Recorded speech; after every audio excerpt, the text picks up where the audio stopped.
या तो नियुक्ति होगी और नहीं तो मृत्यु होगी।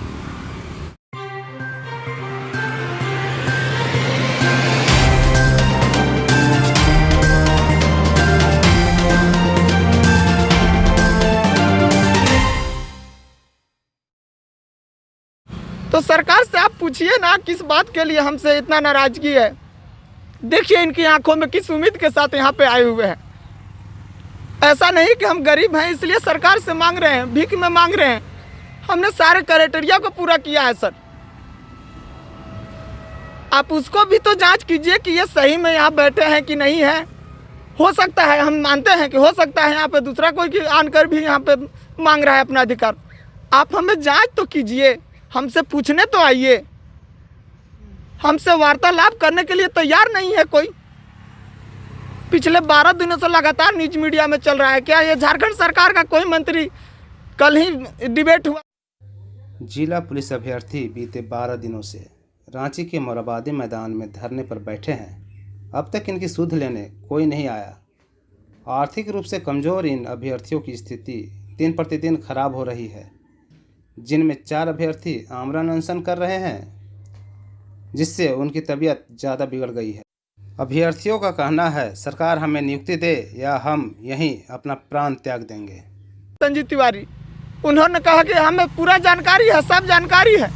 तो इसका मतलब यही है कि उनको जानकारी है, हम अनशन पे हैं और मरने के लिए हमें देखना चाहते हैं। क्या वो हमारे लाश से आकर के वार्तालाप करेंगे? क्या वो यही चाहते हैं कि हम दम तोड़ दें और बाद में हमारा अधिकार माना जाएगा? हमें ऐसा अधिकार नहीं चाहिए, हमें जीते जी चाहिए। हम नियुक्ति लेंगे नहीं तो मृत्यु लेंगे, चाहे जो हो जाए होगा। हम मर रहे हैं पिछले 12 दिन से, अभी तक हमारे पास कोई देखने नहीं आया, कोई मंत्री ना कोई अधिकारी। पिछले 2 दिनों से यहाँ पे अनशन पे 4 लोग, हमारे 4 साथी क्या हो जाएंगे 2 दिन बाद, कोई देखने के लिए नहीं आ रहे हैं। इनको अगर बायदू पे कुछ होता है तो कौन इसका जिम्मेवारी होगा? क्या सरकार को ये दिखाई नहीं देता या क्या हम बोलना चाहेंगे सर? हम अंतरात्मा से हम डोल जाते हैं।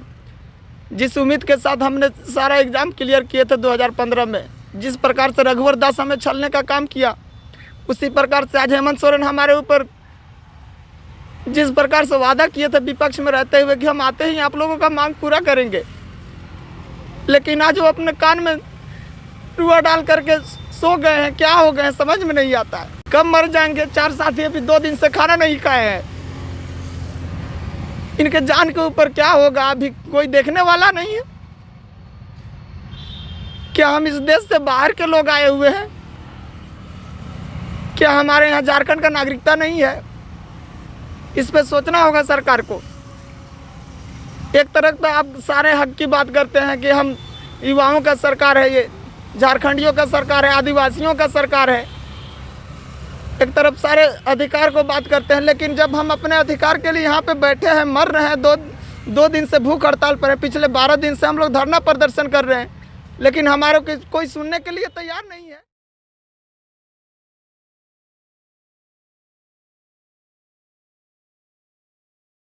सर हम लोग लगभग जिला पुलिस का हम लोग सर छात्र हैं और हम लोग सर लगभग आज 12 दिन हो गया। 12 दिन से हम लोग धरना पर पहले बैठे हुए थे। सरकार ने किसी प्रकार से सुध नहीं ली, तो सर हम लोग थक हार कर कल से सर हम लोग आमरण अनशन पर बैठे हुए हैं सर, कि इसी कम से कम इस बहाने सर हम लोग सरकार सुध ले और हम लोग की मांग जो है वो मांगों को पूरा किया जाए सर। सब मंत्री विधायक पास जा के सर अपना माथा पटकें सर, सबके पास अपना किस्मत को अब जाए, लेकिन किसी ने सर हम लोग को बातों को नहीं सुना सर। तो हम लोगों ने लास्ट में आकर सर आमरण अनशन पर बैठ गए। अब सरकार से बस इतना ही सर उम्मीद है सर कि जिस प्रकार से वो जो बोल के सत्ता पे आए हैं, कम से कम वो अपना इस वादा को निभाएं सर, और हम लोग को जल्द से जल्द जो ये अंधकारमय ज़िंदगी में जी रहे हैं सर, उसको थोड़ा सा हम लोग पर रोशन करें। और उम्मीद करते हैं सर वो जल्द से जल्द इस पर कुछ ज़रूर निर्णय लेंगे। क्या मांगे क्या है आपकी?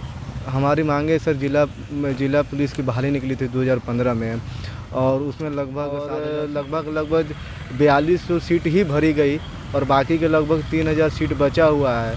और विज्ञापन में ऐसा कहा गया था यदि सीट बच जाता है तो आपकी दूसरी सूची निकाल कर सारे सीटों को भरा जाएगा, लेकिन जो विज्ञापन में लिखा गया था इस पे ना जेएसएससी ने कोई वर्क किया और ना सरकार ने कोई वर्क किया। इसके चलते सर हम लोग 12 दिन से धरना पर बैठे हुए हैं और हम लोग चाहते हैं कि जल्द से जल्द इसमें जेएसएससी भी अपना जो निकाली है विज्ञापन को। गरीब घर के परिवार से आता हूँ सर कि क्या बताएं सरकार को। सर मेरा माँ बाप सर रोजी मतलब मजदूरी करके किसी तरह से 2 जून का रोटी जुटाते हैं सर। कम से कम इसी बहाने वो समझ ले सर कि हम लोग झारखंड के बच्चे हैं सर। हम लोग पर मेहरबानी करके कि हमसे हाथ जोड़ते हैं सर, हम लोग पर ध्यान दे सर। कम से कम किसी का ज़िंदगी बन जाएगा सर उनके एक निर्णय से सर। वो एक इच्छा शक्ति निभा देंगे सर। बस इच्छा शक्ति की बात है सर, इच्छा शक्ति वो निभा देंगे तो हम लोग कल का कल नियुक्ति हो जाएगा सर हम लोग का।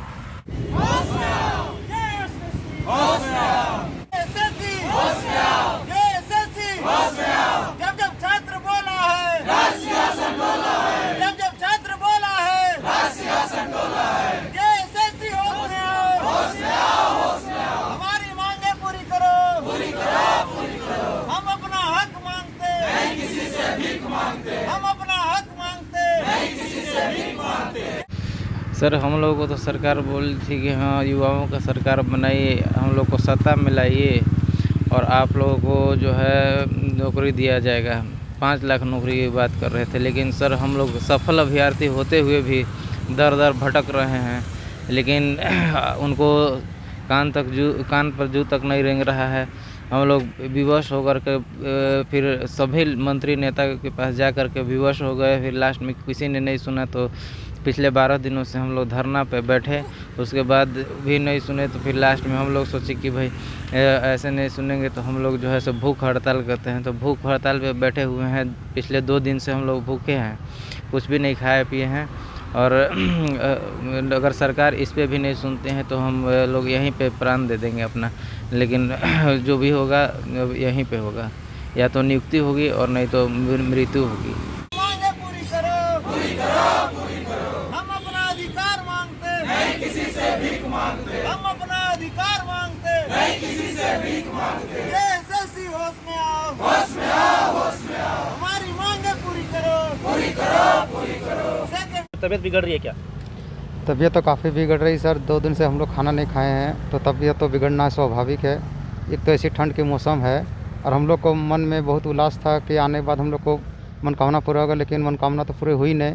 इसके चलते भी कहीं न कहीं हम लोग को मानसिक तनाव है, जिसके चलते शरीर पर प्रभाव पड़ रहा है।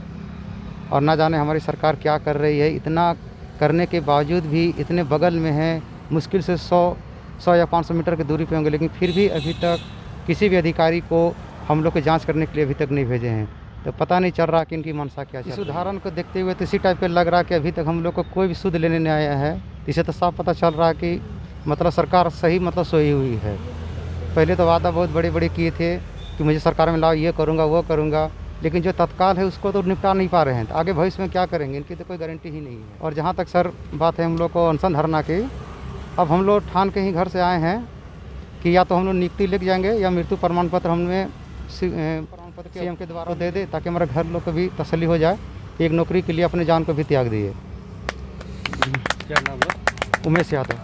जेएसएससी होश में आओ, होश में आओ, होश में आओ। हमारी मांगे पूरी करो, पूरी करो, पूरी करो। जब जब छात्र बोला है राज सिंहासन डोला है। जब जब छात्र बोला है राज सिंहासन डोला है। जेएसएससी होश में आओ, होश में आओ, होश में आओ। जेएसएससी होश में आओ, होश में आओ, होश में आओ। सेकंड लिस्ट जारी करो, जारी करो, जारी करो। सेकंड लिस्ट जारी। कहना चाहता हूँ कि जिस उम्मीद से मेरे दादा दादी ने मुझे पाल पोस कर बड़ा किया, पढ़ाया लिखाया, कहने का मतलब ये है कि जब कोई भी माँ बाप अपने बच्चों को पढ़ाता है तो ये यही उम्मीद लेकर पढ़ाता है कि मेरे बच्चे का आने वाला भविष्य सुरक्षित हो, सही हो, भले हम मजदूरी करके पढ़ाएं या पेट काट कर पढ़ाएं।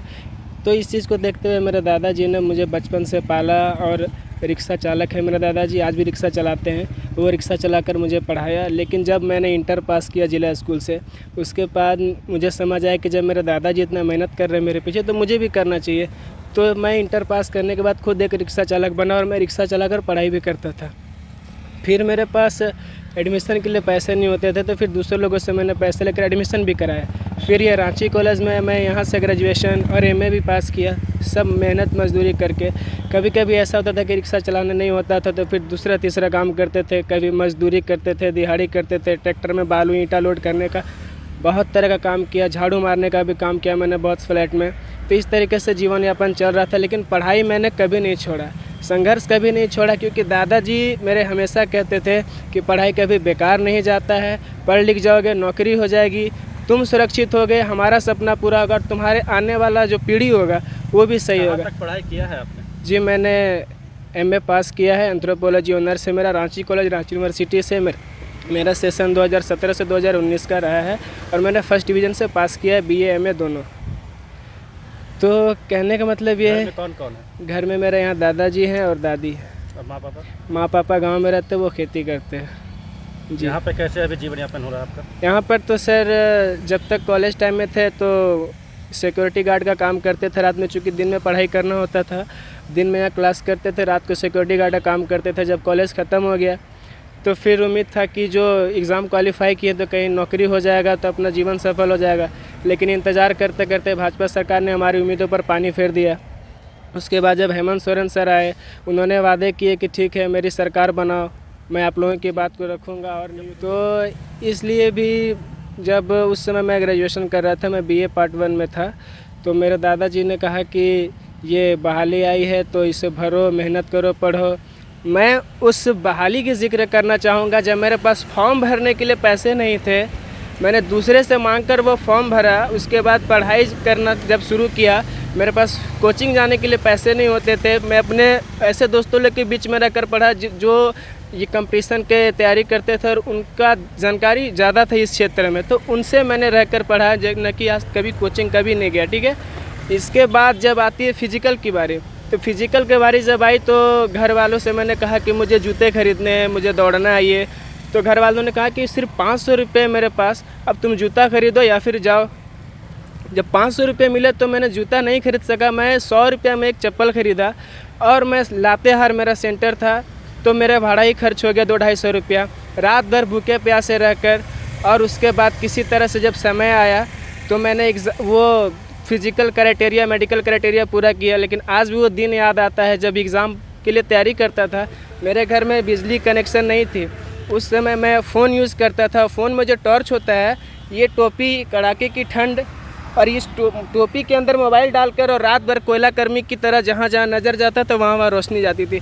इतना मेहनत करके पढ़ाई किए, इतना मेहनत करके सारा क्राइटेरिया पूरा किए, इस उम्मीद के साथ कि कहीं मेरे घर वाले जिस तरीके से मेहनत करके, उम्मीद करके मेरे पीछे जो इतना समय दिए खर्च के विश्वास के साथ, शायद मैं सफल हो जाऊं तो उनका भी सपना पूरा हो जाए। लेकिन ऐसा कुछ भी नहीं हो सका। लेकिन आज भी हम हेमंत सर के साथ सामने हाथ जोड़ के ही बोलते हैं कि कृपया हमारे इस दुख दर्द को समझे। मैं आपसे कोई भीख नहीं मांग रहा, मैं अलग तरह की मांगों को नहीं रखता। आप जो लिखे हैं JSSC का जो क्राइटेरिया है, मैंने उसे पूरा किया है, लेकिन भूखे मर रहे हैं, आप देखना नहीं चाहते हैं।